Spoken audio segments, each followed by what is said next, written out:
Ito pareho silang dalawa. Kaya kahapon, hindi rin lang ko, magkapareho yung dalawa. Sabi ko, ito pareho. Pag-ati imagine ko, ito yung tester mo. Ay, dalawang ba? Pinoy Calibration Master. Pinoy Calibration Master. Calibration Master. Pinoy Calibration Master.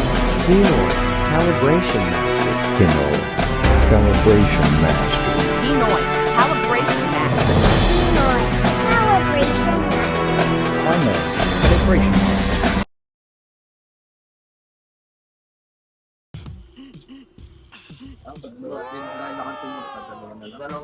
Tingnan ko po lang ang problem. Ito. Ito yung output niya, di ba? Yung positive, negative, ito yung output. Ngayon, ang nakalagay kasi dito, ito yung supply niya. Yung unang dalawa, tapos yung current output, ito, positive, negative. I-try lang muna natin kung ito talaga yung output niya. Pero sigurado yan naman nakalagay dito eh. Pero kung halimbawa walang ganito, walang diagram, di ba, nasira to, pwede nating testingan yan. Yung negative, tanggalin natin. Yung negative dito ay green.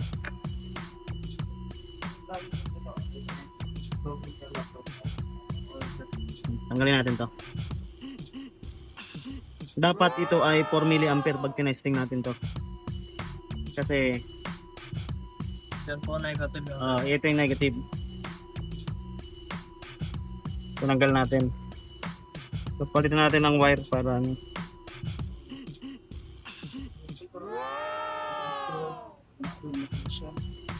May kakagatan tayo ng tester.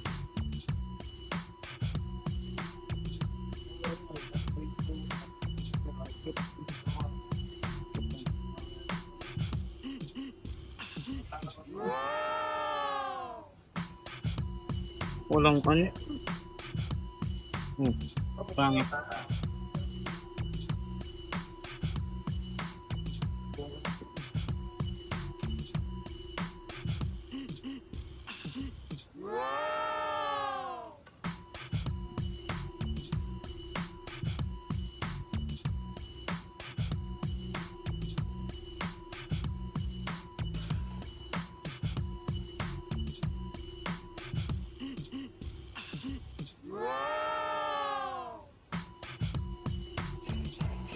Yung ano natin dyan ay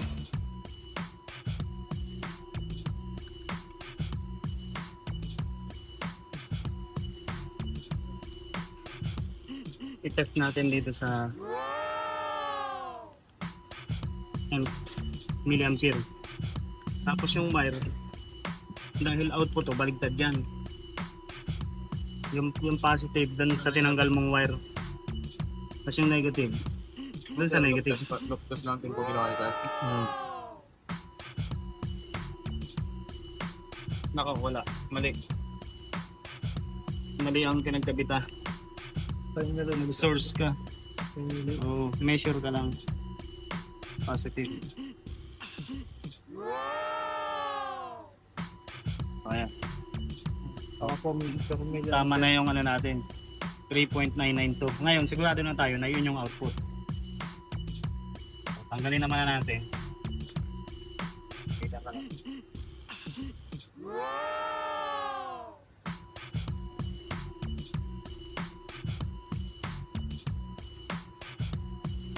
Tanggalin na natin.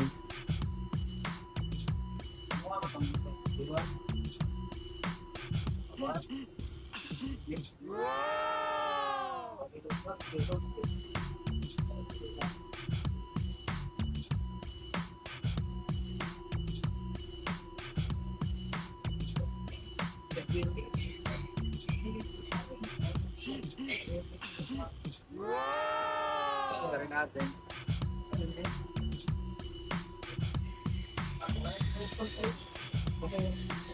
Tinanggal natin yung wire. Yung wire, tanggalin natin ulit. Yung isa namang wire, ito. Puti, diba? Yung white ay positive.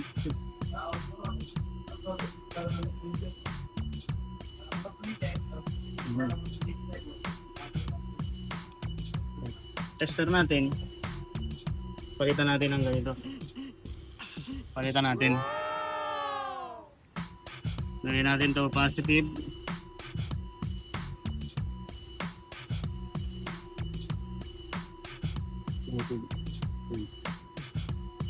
Tester natin. Dahil nakalagay dito ay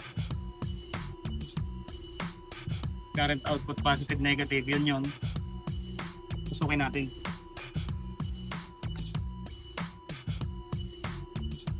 Kaya positive. Ayan na. O yun yung kanina. Okay. Yan yung kanina. Ito yung tinanggal natin. Ibig sabihin, wala na siyang reading dun sa ano, sa controller. Tingnan natin.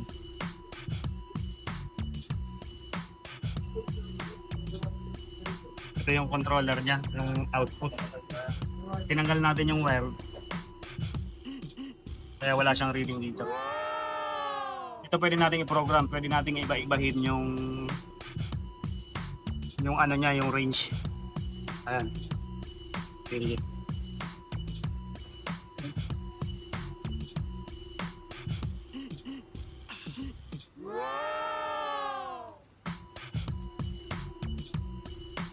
Palitan natin ng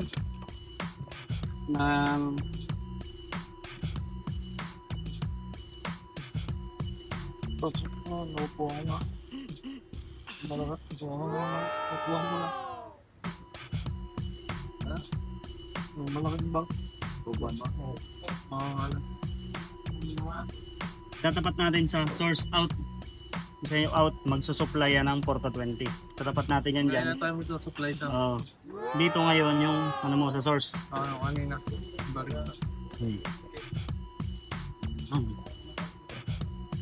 Yan, source ka na ngayon.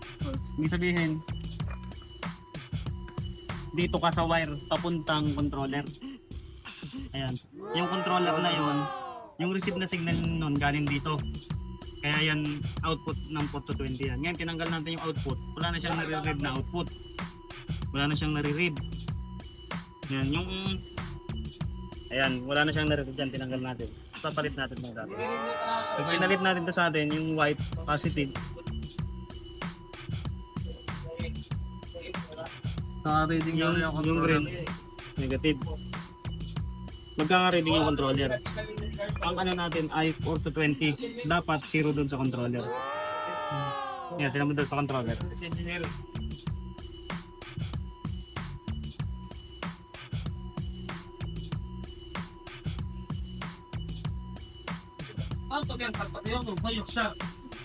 Ito, naka-zero na.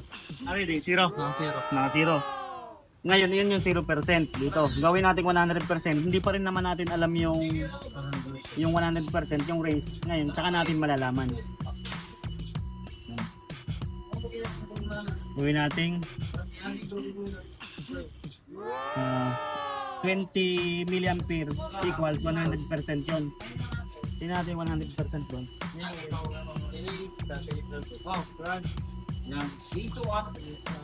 Ito rin ang range ko. Ang range yan ay 16,000. Yan lang ang reading niya. Pero 16,000 ang range niya. 1,600. 1,600.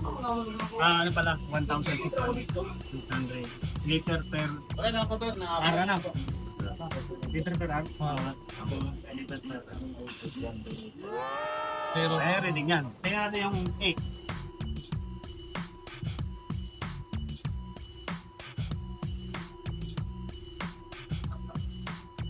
Start na tayo sa 8, pero stabilize muna natin kasi umakyat. Dapat talaga pag magkakalibrate ka, sino lang baba pagkaas. Kasi pag mataas, hindi naiiwan pa doon. May naiiwan. Mababa lang naman pero may naiiwan.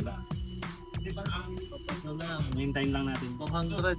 Kaya make sure lang na hindi magdidikit dalawa. 400 yung top na. Kung 1.6 yan, 1.6, 400. Hindi. Ayo. Yung kalahati nun. Ng 1.6. 8, 800, 400 nga, 400. Ngayon.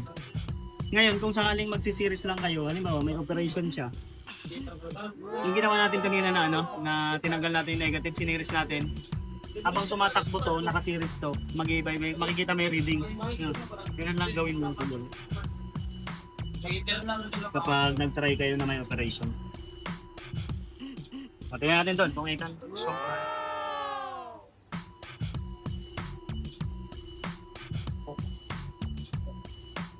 Sakto, 400. 100. Tapos ngayon, ano naman? 50. 50%. Yan, 12. Sige, tingnan mo na doon. 50%, yan ay 800. 100. Ano to? 800. Interest that out. Tama, Pep. Gawin natin, 60. 75. 1 to. Ilan, 1 to 75%, 1 to lang. 1 to 0, 1. Tapos 20 reactor na. Maya.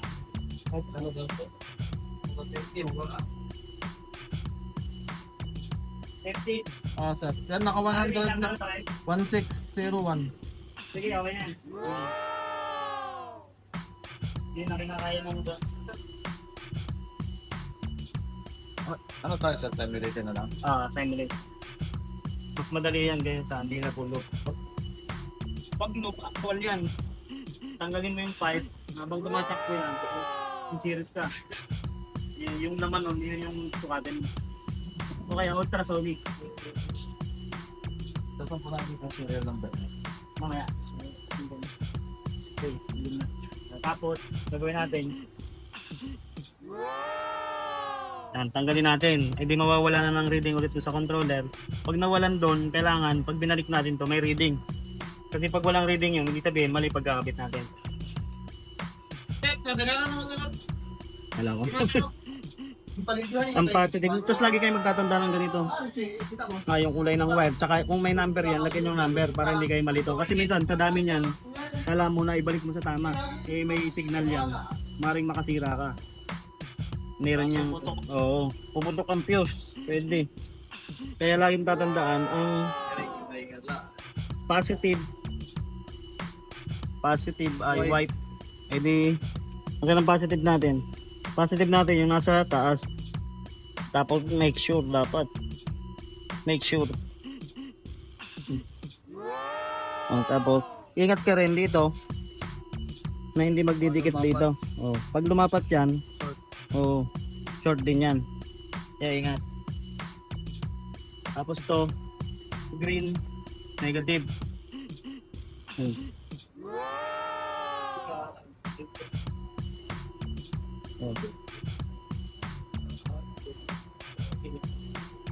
Lahat meron. Ayan yung tinuro ko kanina, yung kauna-unahan. Para ma-check natin yung kung yun nga yung output signal kung walang diagram. Ito yung green. Makikita mo dyan may negative output. Tinanggal ko yung negative kanina, tapos siniris natin yung ating tester ito. Ngayon, pwede mo siyang gawin habang may operation sila. Pwede kahit makakabit. Hugutin mo yan, tapos ikabit mo dyan, mag-series ka. Ano ba? Makikita mo yan tumatakbo. Ano ba, nagsi 700 sila dyan, makikita mo yung equivalent na milliampere, tsaka yung percentage. Kung ilan ba yung takbo niya? 75%, edi 12 ano yun? 4, 8, 16 yun kung 75% ang takbo. Yan takbo nito nung nakaraan ay 700 eh. 700 yung nakaset doon, ilang milliampere yun? Edi nasa 7 lang yun. nasa 7. Nasa 7 ba? Ay, Kasi ang nasa 11 pala. Hindi, nasa 11 yun. 11 yun. Alam mo na na gano'n. Kaya kukumputin mo lang yun. Pag nakompute mo, sabihin mo, ay tama yung bato niya doon sa controller. Tama yung takbo niya, tapos yung bato niya. Pero kung pareho dito, yung reading dito tsaka sa controller, maganda yung ano niya, output. Ibig sabihin mo, okay yung ano niya, signal. Tapos, kailangan hindi yan maluwag. Pag maluwag yan, iba rin yung tumatalon yung reading yan, tatalon yan pag maluwag. Kaya kailangan, hindi naman sobrang higpit. Pag sobrang higpit naman, mabibiyak naman yan. Yung terminal mo. Tama lang, tamang kagat lang.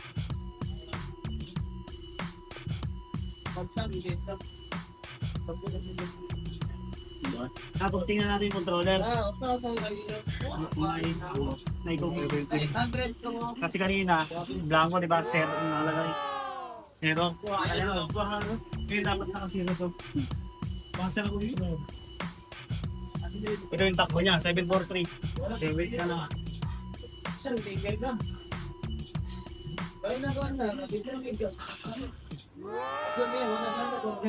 Ang ano niyan, testingan natin kung ilang milliampere yan. 743. Oh, ayan.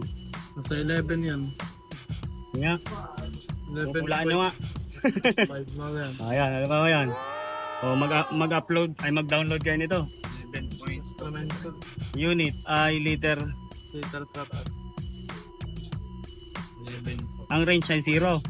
Nalaman na natin yung range ay 0. Tapos 16, 16. Oh, ang reading niya, ang PB niya ay 743. Ang mali.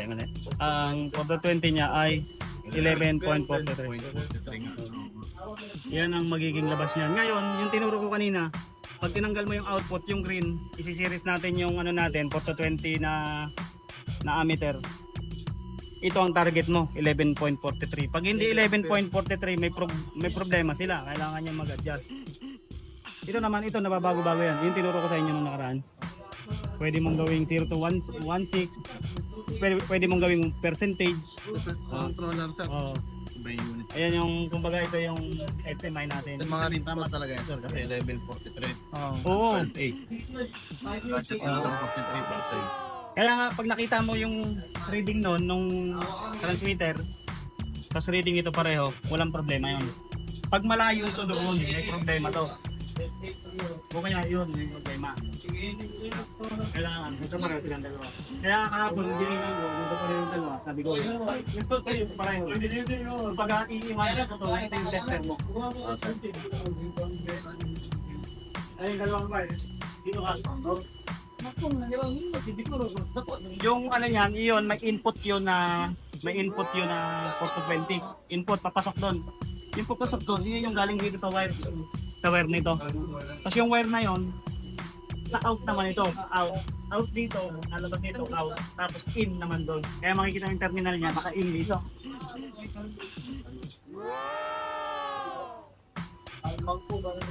Palagay ko ito. Ayun. Bali yung ano niya, yung PNID niya ay tatlo. Pwede siyang thermocouple, pwedeng RTD, pwedeng 420. Ayan dyan. Optional siya. Ito. Mayroon din tayong ganyan. Pwede tayo mag-testing. Sige, okay na.